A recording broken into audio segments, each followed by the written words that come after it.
handling. So the introduction to the exception handling is, so here the exception is a runtime error which is arise during the execution of your Java program. So which is called runtime error, which is denotes as exception error. Exception which is called error. Yes. So here the exception event, Java stands for the exception event.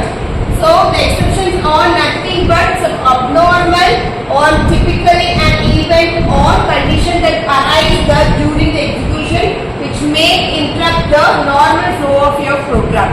So it's explained that the exception is nothing but it's abnormal any condition that falls from the actual flow. If it is program meet some of the errors or meet some of the flow apart from your particular program flow, which is called exception, that is error. So an exception can occur from the many different reasons, including the following.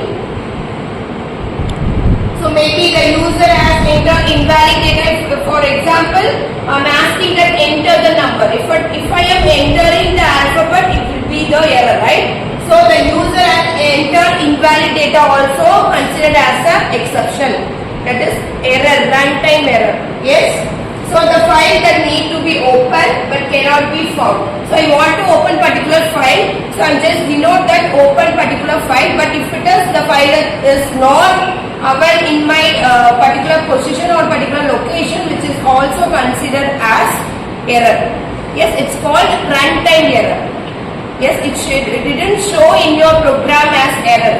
Yes, it only shows when you are running and when you are executing or when you are compiling your program, it shows that the file not found.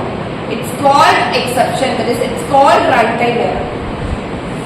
If the exception object is not handled properly, this exception, this error, if it is not handled properly, the interpreter will be display the error and will terminate the whole program.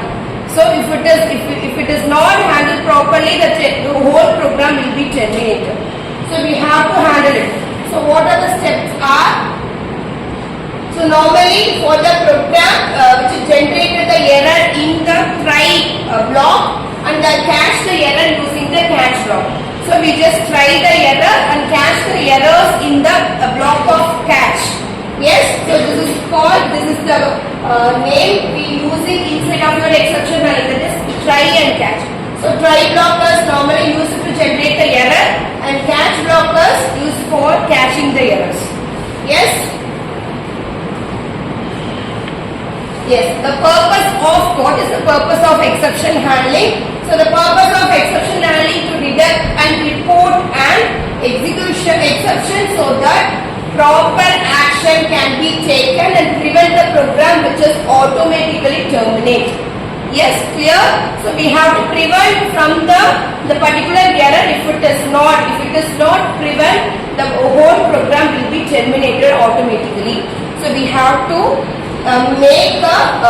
prevent from the exception, that is we have to try and catch this process or prevention for the exception handling.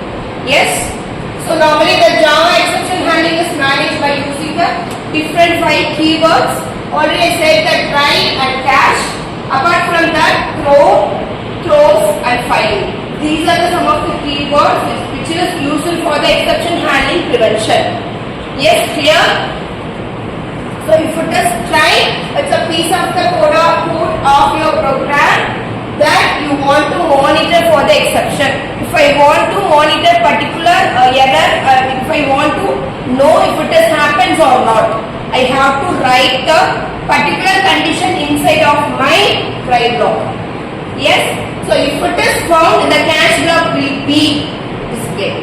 If it is found particular error inside of your try block, it will be displayed or it will be catched inside of your catch block. Yes.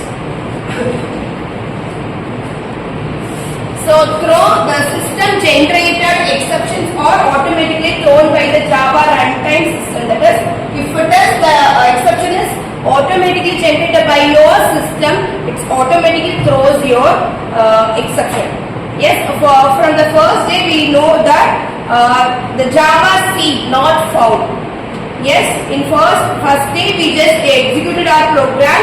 The program is found that file not found, Java C is not found. We found that. So after that we just set the path, then we started the execution of a program, right? So which is called as Java C is not found is called. It's automatically the system generated exception. So it's automatically throw the error, which is called exception, which is called a runtime error. Yes. So throws method, if the method is capable of causing an exception, if it is not handled, so we must specify the behavior of the particular method. So we have to use the keyword throws. If it is not generated by the system, it's a major issue caused by the we cannot, if it is not handled, we have to mention the keyword throws to found the particular exception. Yes.